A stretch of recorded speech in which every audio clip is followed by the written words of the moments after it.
Hello, Water Resources students. This is your professor, Toby Dogweiler, and I'm going to talk to you today about what is a watershed. So let's get started. A watershed is, you should know by now from our readings and assignments, is all the area that drains to a specific point on the landscape. We can call that point a pour point, and we'll talk more about pour points in a couple of slides. Now, it's important to understand that watersheds and their boundaries are determined by the topography of the landscape. These are not lines drawn on a map. If you look at the map of the James River watershed, which is our local watershed here in Springfield, Springfield's right there, you can see that it covers several counties. Now, these counties are generally rectangular in shape. Those are political boundaries. Those are lines that people drew. The boundary for the watershed is irregular because these watersheds are defined by topographic divides. There are high points in the landscape, and a water droplet that falls on that point is going to hit the ground, and it's either going to run down one slope or the other depending on which side of the divide it lands on. The other thing I want to point out here is this is the full boundary of the James River watershed, but you can see these sub-basins that are delineated within here are different tributaries to the James River, Finley Creek, Flat Creek, and so forth, that each have their own watershed, and those watersheds link up and join each other to create bigger and bigger watersheds. Ultimately, the James River watershed is part of the White River watershed, which is part of the Mississippi River watershed. Missouri can be divided into several dozen Huck 8 watersheds. We'll talk about Hucks in a few minutes. You've probably already read the reading assignment about Hucks, but these Huck 8s are watersheds that are roughly several counties in size, like the James River Basin is here. And you can see this map. This map shows all the 8-digit Hucks for Missouri. Where they're colored, like this area down here, the James River is number 17. It's part of a larger watershed that all drains to the White River south into Arkansas and eventually in the Mississippi River. So there are several Huck 8s that go into that next larger watershed, the James River, or the White River. All right, let's talk about some of the spaces in a watershed. So there are different scales to the spaces that are occupied in a watershed. First of all, we've got the river, or the channel. So we'll start at the bottom of the list here. The channel, it's the stream. The stream is where all the flow is concentrated, and a channel forms because the flow is able to erode and shape the landscape and make that stream channel. And that stream channel is adjacent to a floodplain, this lighter gray shaded area here. This is the area that when we get lots of rain or lots of snow melt or something, the stream channel can overflow its banks and flood out onto the floodplain. And then we have the stream valley. Much of the stream valley may be too high to be flooded by the stream. Hopefully this is where people live and exist, and factories and other land uses exist so that they're not prone to flooding. And then of course the biggest space is the whole watershed itself. So the watershed can contain stream valleys. Each stream valley is probably going to have a floodplain and a channel in it. And there's lots of different processes across these spaces that are moving water. The P here with the arrows is indicating precipitation, so rain or snow falls on the landscape. Water starts to move across the surface, or it moves in the shallow subsurface through the soil. Eventually, as that becomes saturated, we get stream channels form and flow concentrates and so forth. Some of that water may penetrate all the way into the saturated zone, which is called groundwater. This dashed line between the unsaturated and saturated zone will be called a water table. We'll learn more about those things later in the semester in a different module, but just to point out that groundwater and surface water are both part of our watersheds. Okay, so let's talk about pour points. Remember the definition of watershed is it's all the land area that drains to a specific point on the landscape, and that specific point can be called a pour point. So let's look at this. Here is the James River flows through the various sub-basins here, and the outlet for the James River watershed is down here into Table Rock Lake. The White River comes up out of Arkansas, sort of down here from around Bentonville, comes up, and of course it's all been impounded to form Table Rock Lake. Before they impounded the lake, it would have just been a river valley here. But anyway, the White River flows through here, the James River joins it, then the White River moves back south into Arkansas and eventually southeast towards the Mississippi River. So where are the pour points in this watershed? Well, we can name a pour point at any of these basins. So the pour point for the whole James River watershed is right here. All the water, all the rainfall or snow or whatever precipitation falls anywhere in the James River watershed is going to eventually flow out at this outlet where it joins the White River. So that's the pour point for the outlet. But all of these sub-basins, like the Flat Creek Huck 10 here, the Huck 10 sub-watershed, the Flat Creek pour point is here. That's where it joins the Lower James River basin. The Lower James River Huck 10 joins the Lower James Table Rock sub-basin right here. And we can put a pour point in each of these sub-basins. I just labeled 3 here so that you had the idea. But that pour point is the downstream most point within that sub-watershed. Of course, watersheds are nested. As we mentioned, the James River flows into the White River flows into the Mississippi River. The major tributaries of the Mississippi River watershed, which covers something like 31 states and a little bit of 2 different Canadian provinces. I believe this is the 4th largest watershed in the world.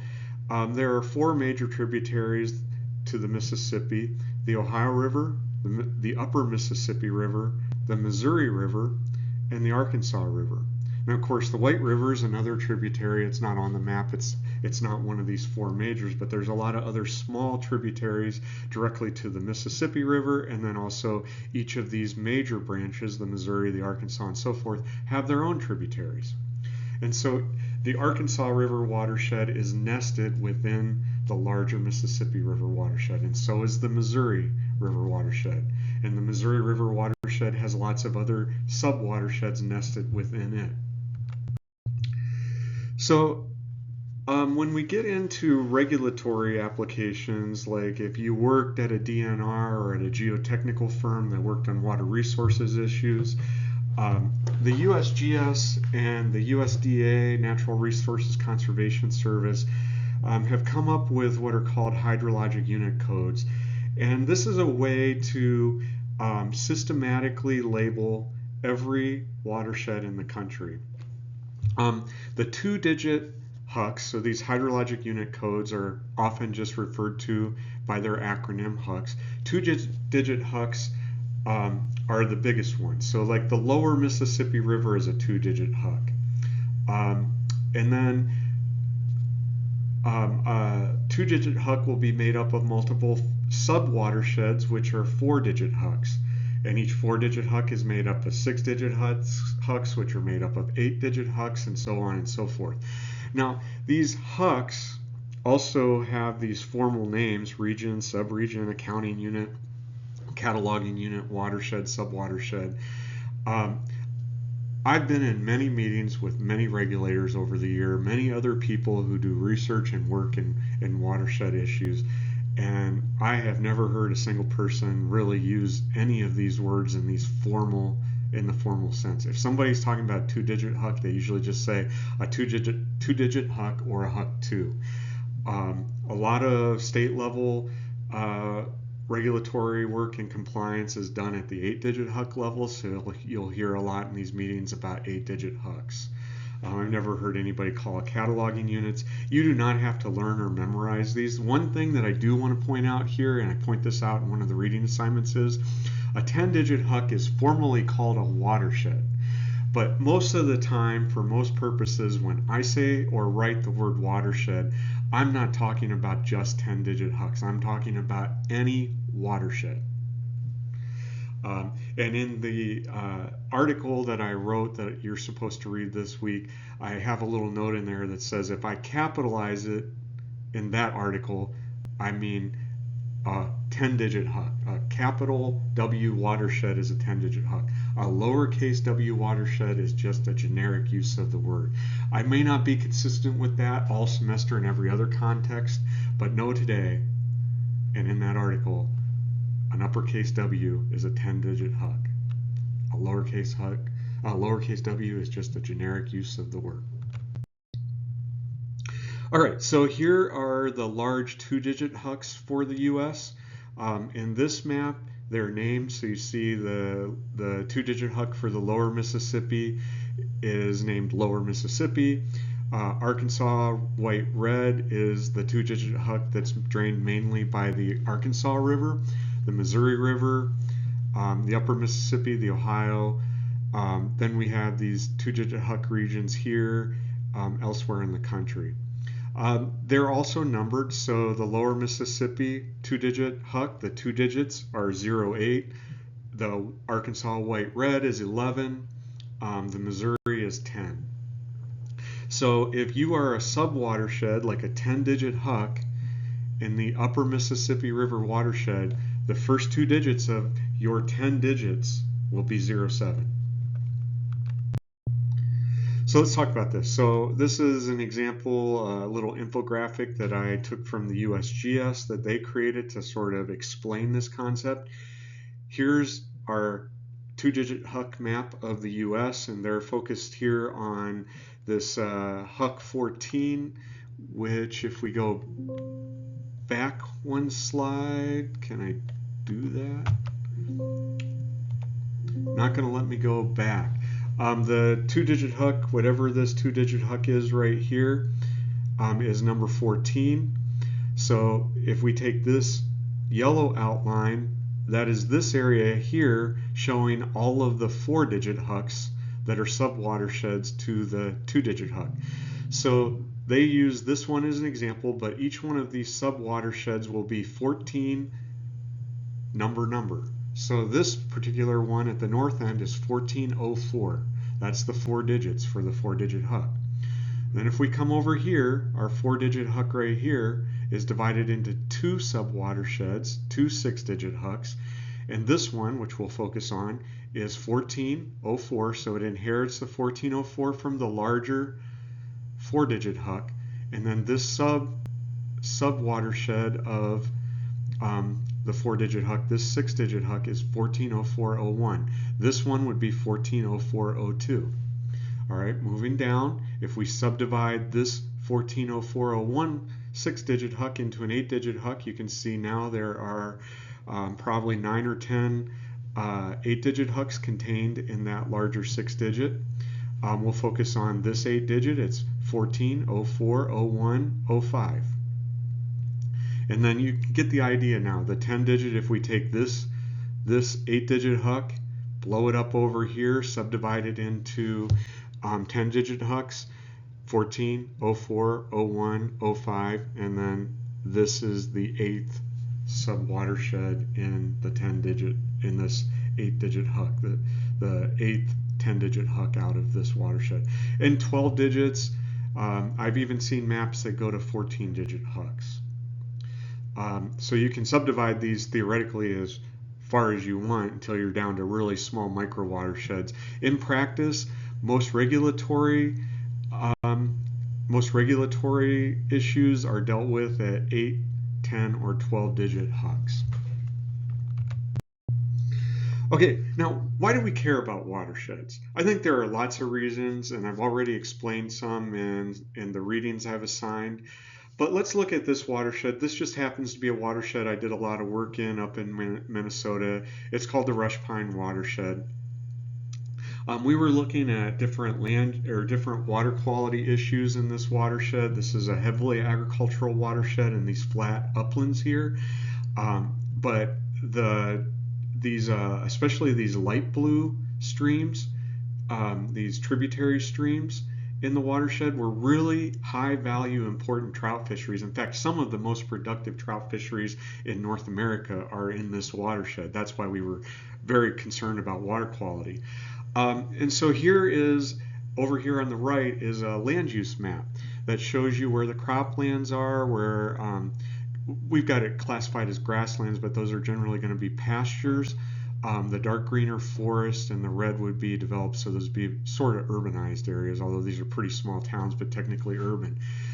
And so by looking at land use across the watershed, we get an idea. If the contaminants in our streams are agricultural chemicals, well, look, what's along the stream? Mostly forest.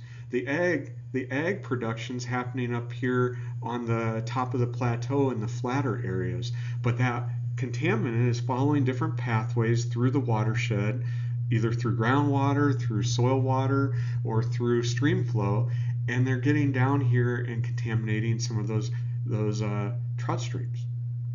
So the watershed is the unit we look at.